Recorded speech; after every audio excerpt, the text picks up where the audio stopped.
সামরিক ট্রেনিং বাধ্যতামূলক করা হবে। মাদকের পরিবর্তে হালাল ব্যবসা করে আমরা রুজি করব, বন্দর খুলে দিয়ে আবার সুন্দর করে ব্যবসার ব্যবস্থা করে। আমি তো ব্যবসা করি না, আমি আপনাদেরকে ব্যবসা করাবো। সকলের অধিকার থাকবে বন্দরে, সোজা কথা বলছি, রেকর্ড করে রাখেন।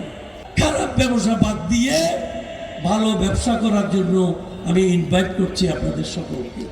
আপনাদেরকে বন্দর ব্যবস্থা করে দিয়েছি ভালো ব্যবসা বাণিজ্য করার জন্য, রাস্তাঘাট করে দিয়েছি, স্কুল মাদ্রাসা করে দিয়েছি, কলেজ করে দিয়েছি।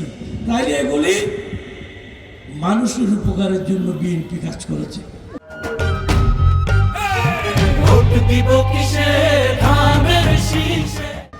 অন্য কোন দল শুধু রং দিয়েছে দেওয়ালে, আর কোনো কাজ করে নাই, আর কোনো কাজ করে নাই।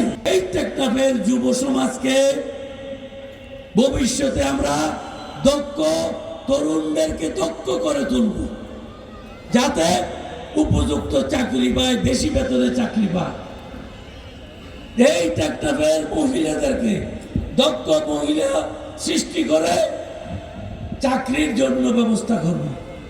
নার্স ট্রেনিং কলেজ করার জন্য এবারে আমরা চেষ্টা করবো ইনশাআল্লাহ তাআলা।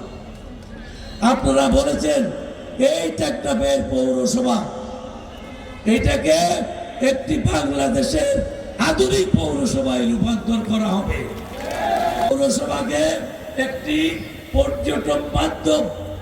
আগে একবার ডাকাতি করত কৈকঙের ডালায়, আমি অনেকবার ইনভাইট করেছিলাম তাদেরকে, তারা আসে নাই, কিন্তু শেষ পর্যন্ত তাদের মৃত্যুবরণ করতে হয়েছিল। মনে আছে আপনাদের?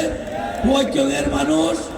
আমি এবারে বলছি, যারা খুন গুম করছেন, নাগরিকদের উপর অত্যাচার করবে, সেটা শাহজাহান চৌধুরী বরদাস্ত করবে না। মানুষের অত্যাচার নির্যাতন সেটা আমরা হতে দেব না। আমরা আইনের শাসন প্রতিষ্ঠা করব। আইনের শাসন, ও ঘুষ দিয়ে ডায়েরি করা, ঘুষ দিয়ে মামলা বেচা কিনা, এগুলি হতে দেব না, এগুলি হতে দেবে না। ন্যায় ইনসাফের দেশ প্রতিষ্ঠা হবে। দুর্নীতি করা চলবে না। দুর্নীতি আমিও করি না, আমার সরকারও করবে না, আমার দলও করবে না। যদি আমাদের কেউ করে, তাদেরকেও আইনের মাধ্যমে আপনার শাস্তি দেওয়া হবে। ইনশাআল্লাহ সংগ্রাম হবে বিশুদ্ধ পানি এদেশের মানুষকে খাওয়ানোর ব্যবস্থা করা। আপনার মানুষ জনসংখ্যা বৃদ্ধির কারণে আগের চেয়ে 2 গুণ মানুষ বেড়ে গেছে।